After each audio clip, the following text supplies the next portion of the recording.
Castelo Branco. Veja Castelo Branco, vamos pensar o que é isso. Tá valendo? Bem, boa noite a todos. 4 de abril, 19 horas, é a nossa quarta live. Toda quinta-feira, às 19 horas, entraremos no ar, respondendo algumas perguntas de vocês e também dizendo o que aconteceu de forma bastante reduzida durante a semana.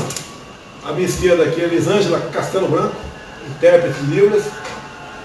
Aqui à minha direita aqui, o nosso ministro da Justiça, Sérgio Moro.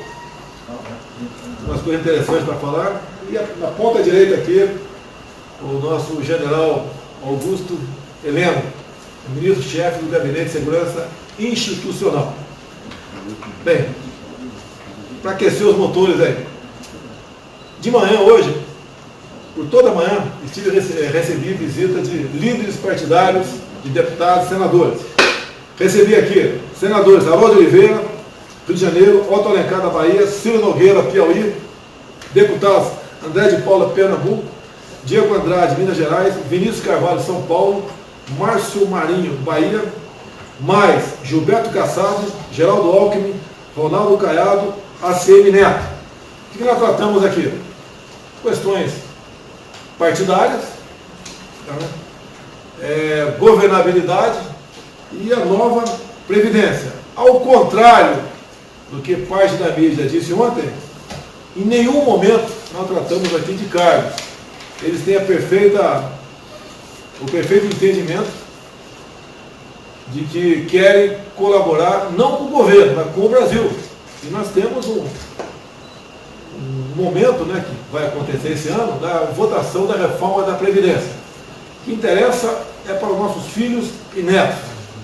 É importantíssimo, porque nós temos que garantir, via essa reforma da Previdência, que os aposentados do futuro vão receber suas pensões e seus proventos, suas aposentadorias. Né? E bem como os já aposentados também vão continuar recebendo. Então, a importância da reforma da Previdência passa por aí. Eu quero agradecer bem-horadamente a essas lideranças político-partidárias por esse momento.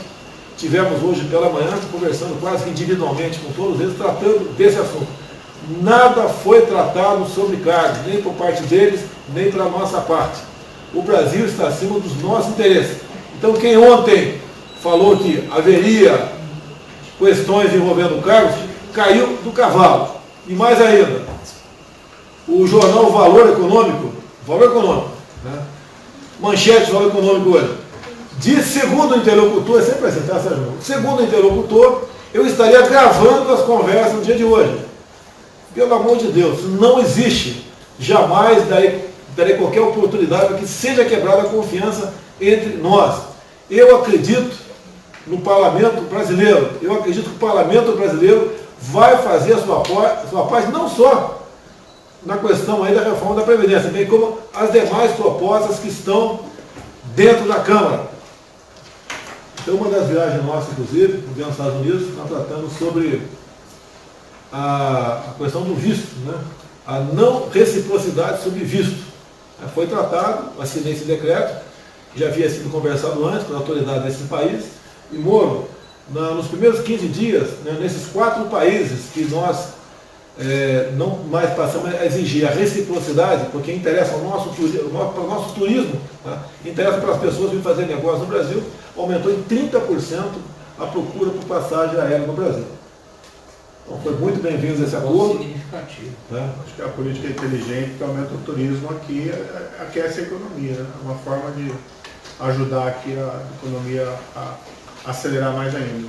A questão dos hotéis, aumenta a taxa de ocupação de hotéis, sempre aumenta mais o emprego. É o maior consumo que esses turistas têm aí em alimentação, em diversão, seja lá o que for. Então essa proposta foi muito bem-vinda. O Trump, que eu tive com ele falou que no futuro pretende aí fazer algo parecido, valendo daqui para lá, com critérios, com regras, obviamente. Então o valor econômico não valeu a fake news de vocês, tá certo? Para aproveitar aqui o nosso ministro Sérgio Moro aqui do meu lado, Moro, fala alguma coisa, Operação Luz da Infância. Então, senhor presidente, essa operação ela foi coordenada pela Secretaria de Operações Integradas, foi uma secretaria que nós criamos lá no Ministério no começo de janeiro. Porque o que funciona na prática contra a criminalidade? Né? Criminalidade organizada, violenta, ou mesmo a corrupção. É integrar as atividades da polícia para agirem juntos em inteligência e operações contra essa criminalidade mais complexa. Então, essa operação, na verdade, é uma operação dirigida a pessoas que produzem e distribuem material de pornografia infantil, uma atividade terrível. Né? Essa investigação foi parte realizada dentro da Secretaria de Operações Integradas do Ministério da Justiça e da Segurança Pública. Esse material foi compartilhado com as polícias de vários estados e aí se resolveu desencadear a operação em conjunto. 266 mandados de busca e apreensão, mais de uma centena de prisões em flagrante de pessoas que estavam lidando com esse material de pornografia infantil. Por que isso é importante? Fazer coordenado, porque isso manda um recado forte. Esse tipo de crime não vai ser tolerado. Esse tipo de crime não pode compensar. E as pessoas que muitas vezes procuram fazer isso, servindo-se lá do anonimato da internet, tem que saber que a internet não é um porto seguro. Que a polícia vai atrás, com apoio do Ministério, e essas pessoas vão ser responsabilizadas por seus atos. Afinal de contas, né, nada mais relevante do que proteger essas pessoas que são as mais vulneráveis, as nossas crianças e os adolescentes. E às vezes, Moura, a gente pensa que uma filha nossa, tem uma filha de 8 anos, está livre disso. Né? A criança na escola, às vezes a pessoa bota um telefone para filmar, faz imagem dessa criança e bota para rodar por aí. Então, é interesse de todos nós combater esse tipo de crime. E parece que a palavra pedofilia não está podendo usar mais porque você pode sofrer algum tipo de problema aí. Então o que acontece? Eu vou deixar bem claro aqui. Eu vinha falando desde 5, 6 anos atrás que tinha uma pessoa que ocupava aqui o Ministério da Direitos Humanos. Uma pessoa, não vou dizer o nome dessa pessoa para evitar problema aí. E tinha um site que estava hospedado na página desse ministro, ou ministra, que chamava esse site Humaniza Redes. Então o que era bem claro naquele site ali? Se você encontrasse, né, andando por aí, um marmanjo abusando de uma criança de 3, 4, 5 anos, você deveria chamar a polícia, sim, mas a polícia devia levar esse marmanjo para um hospital. E lá ele ser submetido a um laudo psiquiátrico. E caso ele estivesse sofrendo então de transtorno, você deveria interná-lo e não aprisioná-lo. Então parece que isso começou lá atrás, mas dá resultado agora. Você já tem que tomar cuidado para falar a palavra pedofilia, porque essa palavra passou a ser politicamente incorreta. Bem, peço a Deus que nunca aconteça um filho meu, filha minha, e filho de vocês. Certo? Mas devemos tomar preocupado no tocante a isso daí. Se me permite, presidente, até aproveitar também, os pais têm que supervisionar a atividade das crianças na internet. A rede, às vezes, pode ser um local perigoso, então tem que tomar muito cuidado. E as próprias crianças e adolescentes, quando falarem com alguém que não conhecem dentro da rede, não façam isso. Porque muitas vezes é alguém fingindo ser algo que não é. A gente já viu até questão de adultos, né, criminosos que produzem e distribuem esse material de pedofilia se passando por crianças e adolescentes para, vamos dizer assim, realmente cometer maldades, né? Eu acho que de fato essas pessoas têm um transtorno, mas a prisão, é claro, tem que ter prisão para esses casos de produção de material de pornografia infantil. Tá? Semana que vem estaremos aqui entrando no 100º dia do nosso governo. Hoje nós temos, cada ministro, né, tem sua meta a ser atingida. Pelo que eu vi até agora, ministro Heleno, ministro Moro, né, 95% da meta vai ser atingida. Os 5% restante, parcialmente atingida, estamos lutando para ver se a gente cumpre 100% da meta. Adiantar um item aqui que é de conhecimento de todos vocês. O 13º, o Bolsa Família. Tá? Lá atrás, o PT negou no Senado um projeto que tratava desse assunto. Então nós resolvemos aqui, pelo Executivo, tratarmos desse assunto e o 13º Bolsa Família será anunciado a semana que vem, para atingir diretamente, né, os mais necessitados. De onde virá o recurso? Do combate à fraude, que existe e muita fraude. Então, continua esse trabalho. É um trabalho cansativo, porque tem que pegar um a um, fazer cruzamentos, etc. Mas está dando resultado aqui. E o 13º está garantido, então, para o pessoal do Bolsa Família no final do ano. Tive hoje com a ministra Tereza Cristina, da Agricultura. Tá? Ela tem um encontro com a comunidade árabe a semana que vem, onde os negócios, né, com a comunidade árabe serão potencializados por parte do Brasil. Nós queremos ampliar o negócio com o mundo todo, assim com os Estados Unidos, tivemos no Chile, Israel, tá? Com a comunidade árabe também a mesma coisa. Tem viagem marcada esse ano para a China, se Deus quiser estaremos na China no corrente ano, e nós queremos fazer do Brasil, nós todos, né, porque o governo somos todos nós, queremos botar o Brasil no local de destaque que ele merece. E uma coisa importante, eu conversei com a ministra da Agricultura, vale a pena você anotar e dar uma olhada na Constituição. Emenda Constitucional número 81, na verdade, ela relativiza a propriedade privada. Às vezes, você que está no campo, você que está na cidade, você pensa que essa fazenda, esse sítio, esse apartamento, essa casa é 100% tua. Cuidado que essa emenda constitucional relativiza a propriedade privada. E devemos ou alterá-la, mandar uma proposta de emenda constitucional para alterá-la, ou, já que ela carece de regulamentação e lei complementar, nós aqui apresentamos a lei complementar que não permita que você não tenha garantia que essa propriedade privada é tua de verdade. Então, é a preocupação da ministra Tereza Cristina, vamos tratar desse assunto também. Vamos falar um pouquinho aqui, Joeleno, já que o senhor esteve comigo aí. O Joeleno, onde eu vou, ele está atrás, né? Não me larga. Tá certo? Eu estou achando até que ele está meio X9 atrás de mim aí. Pode ser. Que nós tivemos em Israel agora, fomos muito bem recebidos pelo primeiro-ministro Benjamin Netanyahu, nos tratou como irmãos, um tratamento excepcional, onde muita coisa nós fizemos lá, acordos, tratados, né? Fizemos até muito protocolo de intenção em várias áreas, né? Como, por exemplo, na área de segurança, defesa, comércio, tecnologia, inovação.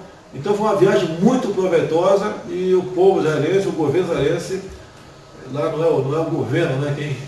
Lá a iniciativa privada fala mais alto, o livre comércio fala mais alto, né? O Estado influencia pouco no destino daquela nação, né? O Estado está preocupado com as coisas mais importantes, como defesa, tá? Nas demais coisas, comércio, etc., inovação, com a iniciativa privada. E as portas foram abertas para que o Brasil, através de acordos, né, parcerias, consiga realmente se aproximar um pouco mais do país do primeiro mundo. Mas um grande acordo, um grande contato nosso vai ser na questão de ciência, tecnologia e inovação.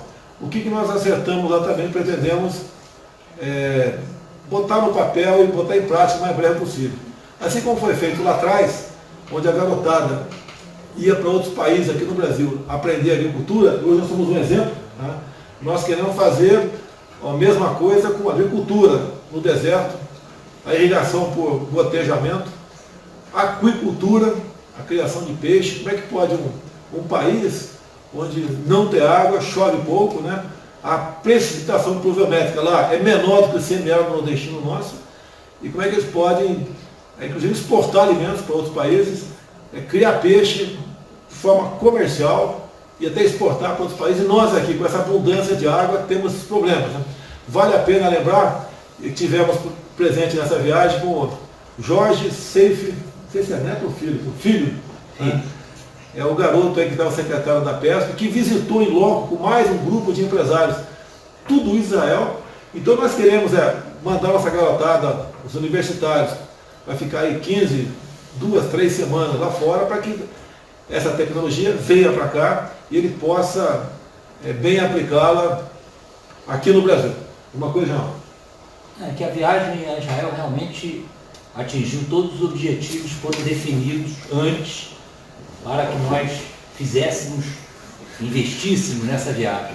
E está dentro da orientação do presidente, em termos de política externa, nós procurarmos aqueles países que podem trazer benefício para o Brasil, sem entrar em muita cogitação sobre as características do país, políticas, ideológicas. Isso não é levado em conta em política externa. Lógico que nós temos restrições, algumas aberrações que existem no mundo, mas normalmente nós vamos continuar a manter as nossas relações comerciais, principalmente, por exemplo, com a comunidade árabe. A comunidade árabe é numerosíssima no Brasil, é aqui onde talvez a comunidade árabe e os judeus vivam num ambiente absolutamente irrestrito de amizade, consideração, convivência, e isso é muito importante. Nós temos uma balança comercial com a comunidade árabe que nos interessa muito manter. Eles são nossos parceiros economicamente e isso não vai ser afetado por essa visita. Muita gente colocou isso com maldade, que essa visita a Israel significava um afastamento da comunidade árabe. Negativo. Isso aí não vai acontecer. Nós vamos continuar a cultivar essa imensa colônia árabe que existe no Brasil, mantendo esse relacionamento com a comunidade árabe. E acho que o presidente deixou bem claro a qualidade dessa parceria com Israel. Israel é muito avançado em áreas onde nós temos muito que aprender e vamos usufruir desses ensinamentos. Vamos trazer os israelenses e cumprir uma promessa que nós sabemos que vai registrar a mudança do Brasil. É investir no Nordeste em coisas de caráter permanente. Não é colocar uma cisterna, é fazer com que o Nordeste tenha água permanentemente, que não haja mais aquelas fotos de miséria na época da seca. Isso tem que acabar. Nós estamos no século XXI, nós não podemos nos subordinar às intempéries e achar que isso aí está muito normal. Não. Tanto que Israel é um deserto e exporta alimento. É um país onde o desemprego hoje é zero. Então eles têm muita coisa para nos ensinar. Essa área de piscicultura, por exemplo, é sensacional o que eles fazem. Então nós temos que usufruir disso aqui dentro do Brasil. É impossível nós continuarmos a conviver com gente passando fome num país rico como o nosso, em recursos alimentícios, em recursos naturais. Nós não podemos aceitar que isso é um determinismo histórico. Isso é uma bobagem. Quando falo em piscicultura, né, aqui no Brasil, uma lâmina d'água de 1 hectare, 100 por 100, produz de 10 a 15 toneladas por ano de tilápia. Lá não são tanques desse tamanho, são tanques menores, mas na mesma área produz 10 vezes mais do que aqui no Brasil. Então isso é muito bem-vindo por lá de cá e pode ter certeza, como o General disse aqui, representado Sérgio Moro, falar em passar fome no Brasil, com essa quantidade de água que temos aqui, com terras agricultáveis, o que está faltando é o governo, né, dar uma auxiliar, num primeiro momento, quem queira realmente produzir alguma coisa no Brasil. Eu tenho certeza que dessa forma nós conseguiremos sim dar um salto muito grande aqui na agricultura familiar em especial e também na agricultura. Antes o Moro vai falar sobre o projeto anticrime, eu queria fazer a propaganda para o Moro aqui. Lá, Moro, o que é essa aqui? Fala para a gente aí. Bem, eu acabei lançando um Twitter, pessoal, seguindo o exemplo aqui do senhor presidente. Se der errado, a culpa é dele, já vamos colocar. Mas, enfim, é uma forma de comunicar de uma maneira moderna nas redes sociais. A ideia aqui é principalmente transmitir projetos e ideias do Ministério da Justiça e da Segurança Pública. É mais uma forma de divulgar políticas públicas do que propriamente questões pessoais. Eventualmente, a gente coloca ali alguma coisa mais pessoal também. @Sierra Foxtrot _Moro. Moro, projeto anticrime, como é que está ele na Câmara dos Deputados? Na esteira do que o senhor presidente falou, nós temos conversado muito com os parlamentares, temos recebido muitos parlamentares, tem ido ao Congresso, falado com deputados, tem falado com senadores. O que eu sinto, senhor presidente, em particular, é uma grande receptividade. Os projetos estão andando, existe um projeto na Câmara, foi constituído lá pelo Rodrigo Maia, um comitê de estudo para unificar o projeto com o projeto anterior do ministro Alexandre, que também é um projeto bom. Existe já um cronograma de trabalho e uma expectativa de que isso possa ser votado em breve, então logo esse grupo encerre seus trabalhos. E um grupo de senadores, muito interessado aí no projeto, pediu a autorização para apresentar uma espécie de um projeto espelho, o mesmo projeto só que no Senado, para que eles adiantem já o debate e a discussão no âmbito do Senado. Foi colocado para eles, olha, tudo bem, né, é bom combinar com a Câmara para não gerar qualquer espécie de, vamos dizer assim, estremecimento. Concordaram na Câmara, o presidente Rodrigo Maia concordou, muito gentilmente, foi colocado já no Senado. Semana que vem nós temos reuniões aí com os relatores desses dois projetos. Na Câmara, o deputado o capitão Augusto, no Senado, com o senador Marcos Duval. E, como eu disse, assim, o que eu sinto só dos parlamentares é receptividade. Eu acredito aí com a liderança do senhor e dos parlamentares, nós vamos conseguir deliberar sobre esse projeto, eventualmente aprimorá-lo e aprová-lo em um tempo breve. Quem decide a pauta na Câmara e no Senado são, respectivamente, o deputado Rodrigo Maia e o senador Davi Alcolumbre. E por parte deles não há qualquer objeção para a tramitação desse projeto. Então, se Deus quiser, brevemente teremos aí uma legislação, né, que endureça a pena por parte daqueles que cometem crimes mais graves e dificulte a progressão, a saída mais cedo depois de começar a cumprir a pena, entendeu? O projeto ele foca basicamente crime organizado, crime violento e corrupção. Ele endurece o tratamento penal para esses crimes, mas além disso ele traz meios de investigação mais eficazes, né, para esses tipos de crime. E também o que ele faz? Ele tenta destravar a legislação processual. Não adianta nada endurecer a pena se o processo não funciona. Então o processo tem que chegar a um fim em um tempo razoável. A ideia do projeto é exatamente atacar esses pontos de estrangulamento para fazer uma justiça mais rápida, mais eficaz e que melhore a qualidade de vida do povo, né? Proteger ele dessa criminalidade mais grave. Eu tenho duas notícias da minha parte para encerrar, mas a gente vai abrir a palavra para o Moro e para o Helena aqui do lado ainda. Está pronto em Campina Grande, Paraíba, a nossa Campina Grande, cujo prefeito é o Romero, do PSDB, está pronto o Centro de Testes de Tecnologia e Dessalinização. Ou seja, vai ser inaugurado por esses dias, eu espero ir até Campina Grande, já que fui convidado pelo prefeito Romero também a visitar a sua cidade. Ele está inaugurando lá em torno de 5.000 casas populares, e a gente vai aproveitar uma ida aí a Paraíba para não só colaborar, né, ou melhor, participar da inauguração das casas, bem como a inauguração desse centro de teste de tecnologia de dessalinização. O governo de Israel nos ofertou 20 máquinas para fazer água, tá? É parecido com ar-condicionado, mas o consumo de energia é extremamente baixo, né? Mais baixo até que uma geladeira. Mas essas 20 máquinas distribuem pelo Brasil. O governo de Israel quer também manifestou interesse através de empresas, né, privadas lá, de ter uma fábrica aqui no Nordeste para que produza esse tipo de equipamento para tirar água do ar. Tá? Bem, a última notícia aqui da minha parte, o primeiro-ministro Benjamin Netanyahu hipotecou, né, total apoio para o Brasil para que nós possamos entrar na OCDE, que é a Organização para a Cooperação e Desenvolvimento Econômico. São 36 países. Donald Trump já se comprometeu a semana passada e agora Benjamin Netanyahu também. Então são dois países de peso que estão aí do nosso lado para que nós possamos então sair daquela situação de país em desenvolvimento para país desenvolvido. Isso é muito bom para nós. São apenas 36 países que compõem a OCDE. Nós pretendemos ser o 37º país. Helena, uma coisa, né? Não, eu só estou preocupado com esse negócio da piscicultura, que o nosso secretário de pesca é tão entusiasmado, tão competente, que a gente vai ter que comer tilápia no cardápio todos os dias. Churrasco de tilápia, não dá. Ô, Seife, Jorge Seife, churrasco de tilápia não dá não, pô. Daqui a pouco, em vez de tomar uma cervejinha, vai tomar uma tubaína também. Aí tubaína com tilápia não vai dar certo. Você vê que a minha esposa aqui na frente, ela gostou da ideia.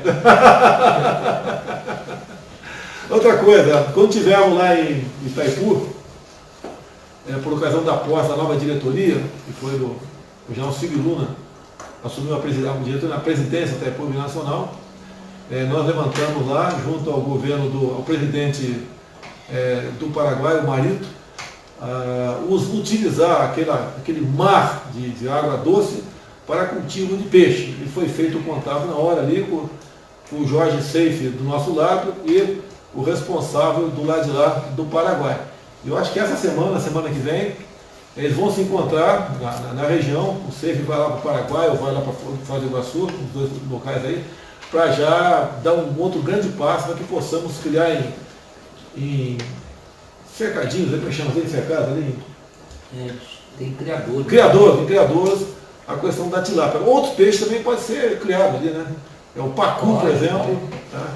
Outro peixe de água doce muito conhecido aí, saboroso, alguém tem ideia? Aquele lá de... Não, pintado não, hein? Peredo lá, truta, né? Não, dourado então, eu acho que não. Tá, mas são peixes aí que realmente mexem com o mercado. E o Seife lá em Israel pediu para o Benjamin Netanyahu também uma colaboração no sentido de voltar a permitir a exportação de pescado por parte do Brasil. Então estamos indo bem também nessa não vou falar de onde posso não. Não, aproveitando o Paraguai, então mencionar que foi feita uma nova fase da Operação Aliança entre o Brasil e o Paraguai com a erradicação de plantações de maconha. Grandes toneladas de maconha foram erradicadas ainda no pé. Esse tipo de operação é uma operação que nós queremos repetir e intensificar no decorrer desse ano. Isso tem um potencial muito forte para afastar aí as drogas da população brasileira, especialmente das nossas crianças e adolescentes.